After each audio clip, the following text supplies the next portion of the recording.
I first came to the United States, I was 20 years old and working as an au pair. I didn't have much experience, but I was eager, also very nervous. I'd grown up in a small town in France and hadn't ever spent time away from home, let alone across an ocean. My English still needed work, but I was confident enough to get by. I expected it to be a good year, a new adventure, a cultural exchange, something I'd tell my friends about when I went home. I was matched with the Joseph family. I don't want to name the exact town for privacy reasons, but it was an upper-middle-class neighborhood. Quiet streets, nice houses, big backyards, the kind of place you'd expect to find well-behaved kids, PTA moms, and dads who worked non-stop. I remember being so relieved when I first arrived. I thought this would be easy. Nothing bad happens in places like this. The Josephs had 2 boys, Brock and Brandon. Brock, the older one, was 12. He was a pretty typical kid, kind of lazy, sometimes rude, but harmless overall. He made jokes, liked his Xbox, and mostly stayed out of trouble. Brandon, though, was different. He was 9 and already had this coldness to him. I don't know how else to describe it. There was something off. I think it's likely he had some kind of social disorder.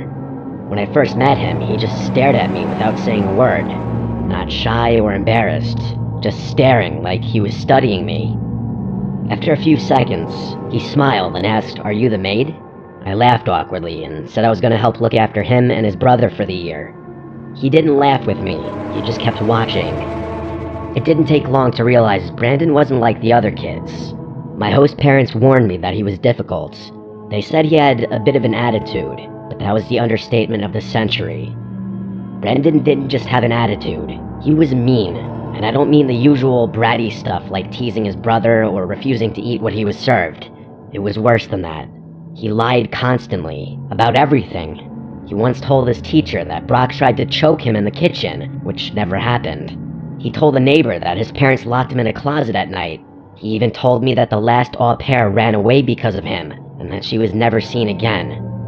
When I tried to scold him for it, he narrowed his eyes and said, "Don't tell me what to do." Everything was manageable for me, even at that point, but I do admit that I was a little frightened of him. Things only got worse from there.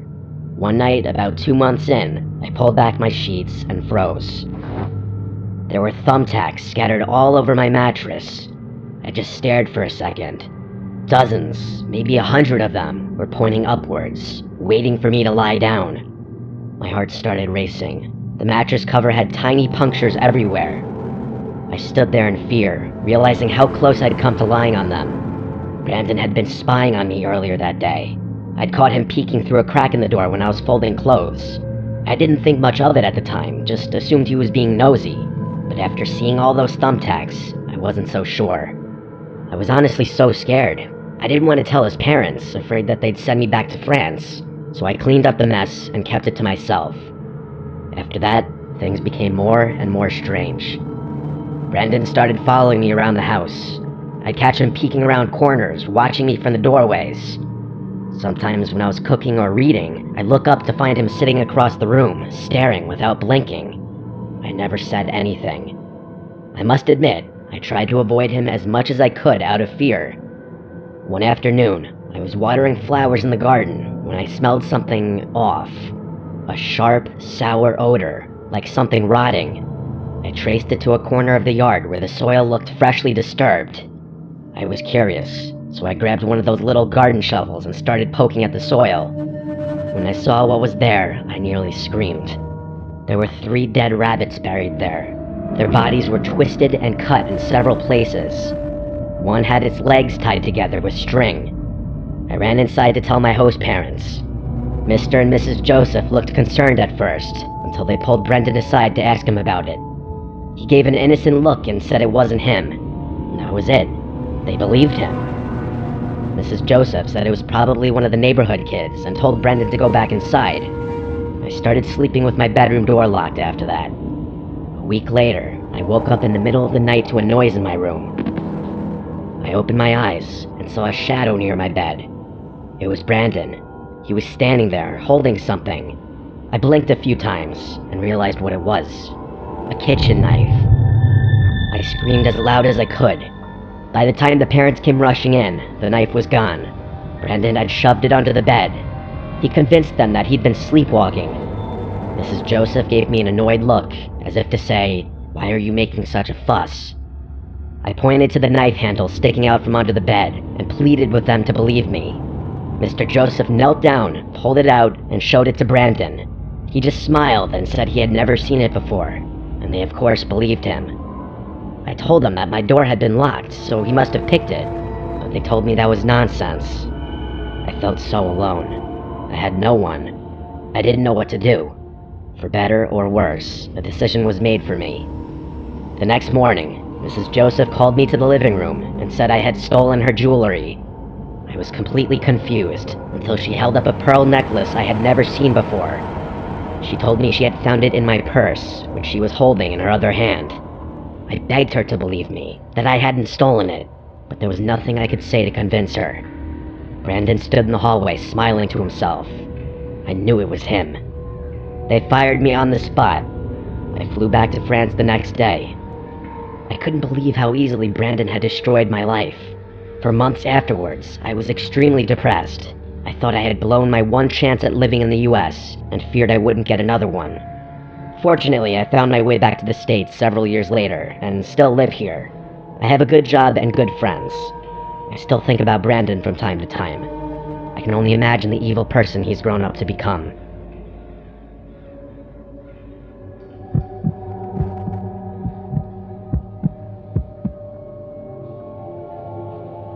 For most people, traveling alone is terrifying, and understandably so. For some reason, it's never bothered me all that much. I've always been quite independent and outgoing, so befriending new people comes naturally to me. It's probably one of the reasons I decided to become an au pair. Also, I've always wanted to become a child psychologist. In my opinion, one of the world's problems could be solved if children had better parenting and proper guidance. Beyond that, I've always wanted to experience America, so working as an au pair was something I seriously considered. I'm originally from Germany, from a tiny village outside Cologne. Most Americans have never heard of it, so when people ask where I'm from, I usually just say Germany. It's easier that way. Before you say anything, I believe that my English is rather good, or so I'm told. It's gotten considerably better since living in the US, and people are often impressed by it. My father is originally from the UK, and did everything in his power to ensure that my English was as good as my German, if not better. I'm not sure if they have them here in the US, but I had an electronic dictionary growing up that doubled as a translator. I remember messing around with it a ton as a kid, plugging in words and translating them with my dad. I also read like crazy when I was younger, which I think definitely helped me. Anyway, my host family lives in a wealthy suburb in Northern California. Their house is unbelievable. You might think living here would be lonely, but the agency does a great job of connecting nearby au pairs, so I immediately clicked with a few girls in the surrounding neighborhoods. My best friend here is an American girl named Jennifer. She's great. She's like me, but a little louder and a little taller. We've been inseparable since we met. We're both here for the same reasons, working, exploring, and trying to make the most of our time abroad. There's a huge college campus nearby, and it's pretty much the only decent place to go out that isn't a $100 Uber away. Both the frat and bar scenes there are pretty good, so that's where we spend most of our weekends. I think a lot of the guys are naturally drawn to us because of our accents, and the international card gets us pretty far. It's supposedly difficult to get into frat parties without being in a sorority here, but we don't have much of an issue. The bars here are a lot more fun though. Our favorite spot is this bar called Tap. I've noticed Americans love giving their nights themes. Taco Tuesday, Wine Wednesday. I guess any excuse to drink on a weekday, you know? It's kind of funny. Tuesdays are the most enjoyable nights of the week for Jenny and I. This story takes place on one of those nights. About a few months after I arrived to the US, I was standing by the bar, waiting on drinks for Jenny and I, when this tall guy with curly brown hair approached me and said, "You're German, right?" That kind of threw me off. People almost never guess I'm German. European, sure, but not German specifically. I don't really have distinctive German features, so anytime anyone's able to guess my nationality, it fascinates me. I laughed and told him he was right, and he introduced himself as Sebi with a confident smile.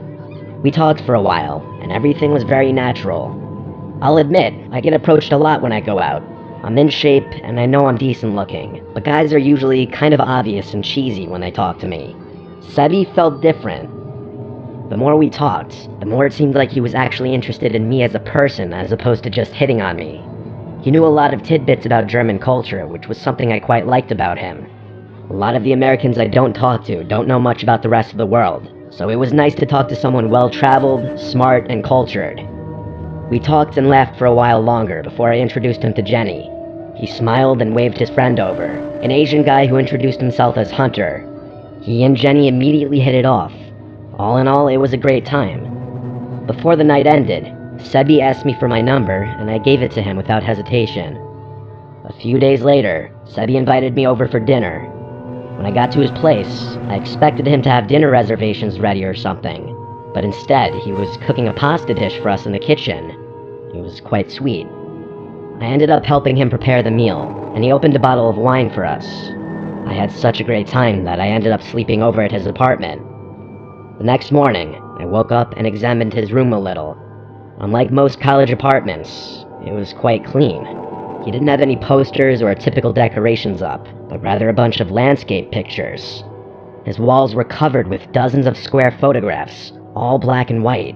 Castles, cities, countryside views, they all looked oddly familiar.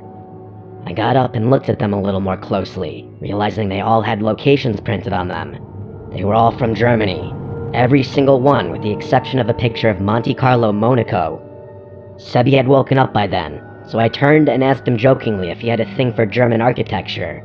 He laughed and told me about his dad's aerial photo collection, which he had picked some of his favorites from. I walked back towards his bed and realized there were some more pictures above his bed. My jaw literally dropped when I saw that one of the pictures was a landscape of my village, taken from above. The picture was like 20 minutes from my house. I told him this, and he got rather excited, telling me what a crazy coincidence that was. I was amazed. The odds of that were so slim. He then asked me a bunch of questions about my hometown, which I was happy to answer. Over the next few weeks, Sebi and I spent a lot of time together. I was working, and he had class during the week, but we spent every weekend going out together, plus Tuesdays. Everything was great. He was a sweet guy and made sure I was comfortable and enjoying myself when we went out. He was also quite nice to my friends, which I appreciated. His friend Hunter turned out to be a little weird, though. Every time someone would play Take It Off by Fisher, he would quite literally start stripping in front of Jenny. One night, Sebi got rather drunk, significantly drunker than usual.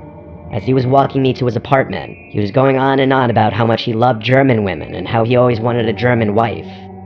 At one point, he said he always wanted to marry an au pair because foreign girls are great with kids.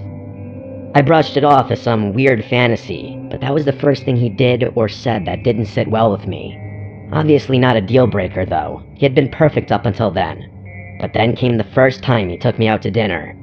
He took me to this Italian spot and told me he'd picked it because they had plenty of vegetarian options, which was sweet, but I never told him I was vegetarian. I gave him a little smile and playfully asked him how he knew I was vegetarian, and he told me he saw it in one of my Insta posts. That eased me for the rest of the dinner, but later when I was back home, I realized my only post mentioning it was from years ago, and I post a lot, so you'd have to scroll pretty far to get there, let alone pick up on the caption I had used. And that's not even mentioning the fact that all my posts are from a long time ago in Germany. The next time I stayed over, while Sebi was asleep, I unlocked his phone. I remembered his password. He hadn't exactly been careful about hiding it. What I found in there was sickening. There was a folder in his camera roll titled Wife, which contained screenshots of my social media dating back months. Posts, captions, tagged locations, even screenshots of old stories I didn't even remember posting. His notes app was even worse. There were English translations of my old posts in there, plus a rough schedule of when and where I'd go out based on my Instagram story posts. There was information in there about my hometown, about Germany, about things I liked, all based on my Instagram, if you could believe it. But the worst thing I found in his phone was a photo of my driver's license. Everything hit me at once. The second night I had gone out in America, I had lost my wallet at a frat party, which had my ID in it. That's how he found my Instagram. That's how he knew everything. Where I was from, what I liked, my birthday. None of it was chance. He had planned all of it. There was a long, graphic message that went into disgusting detail about what he wanted to do to me, which I don't want to talk about. I didn't know who the guy in those messages was. I couldn't stand to look at everything anymore, so I grabbed my stuff and slipped out of his apartment without making a sound. Regrettably, I didn't take any photos for evidence. The whole drive back to my host family's house, my hands were shaking. Germans take privacy seriously. I felt sick. My au pair profile was private, but my ID? He had my full name, and with that, I knew he could have found anything. I didn't sleep that night. I prayed that he hadn't been able to figure out my host family's address. The next morning, my phone exploded with messages. They were all from Sebi, asking me where I went, why I left, if I went through his phone. I sent him one final message, telling him that if he ever tried to contact me again, I'd call the police. Then I blocked him on everything. For the next few days, I lived in perpetual fear, worrying that he'd show up at any moment. I privated my Instagram, locked everything down, and created a close friend story for when I went out, just in case he tried to find me again. Thankfully, he hasn't shown up yet, and it's been about 3 months since I last heard from him. Still though, I can't help but feeling this pit in my stomach that he knows my host family's address, and that he's planning something. I hope I never see him again, but I'll update if something else happens. Update. I hoped I wouldn't have to do this, but the past few weeks, I noticed the same silver car driving up and down my host family's street, sometimes just sitting across the street from their house. He's also tried to reach out to me through fake phone numbers and Instagram accounts, all within the same time frame. The messages always just ask me to talk, but I haven't responded to any of them. All this gives me reason to believe he knows where I'm living, and that I'm potentially in danger. I'm building a case to present to the police, but I've heard that they don't take this kind of thing very seriously. Luckily, my au pair commitment ends soon, so I'll be back in Germany soon enough.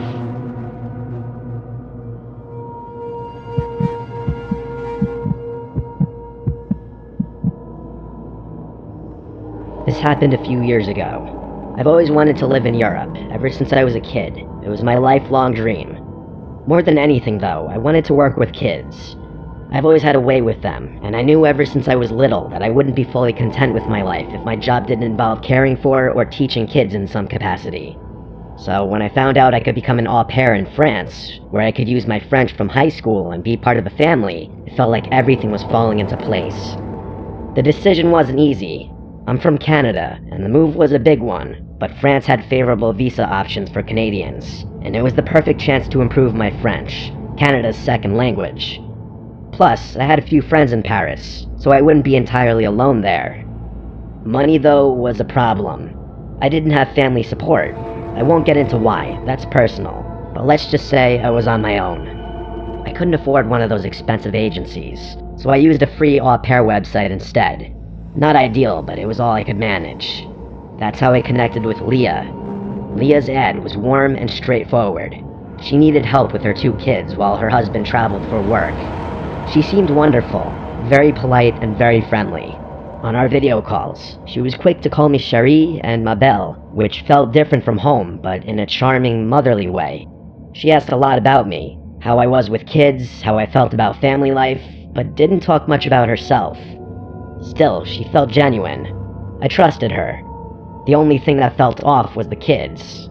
I asked to meet them on our calls more than once. Leah always had a reason why they couldn't join. One was napping, the other was at school, or they were on a playdate with a friend. She promised I'd meet them the second I arrived. It felt a little strange, but I figured I'd see them soon enough. Leah sent me a formal agreement.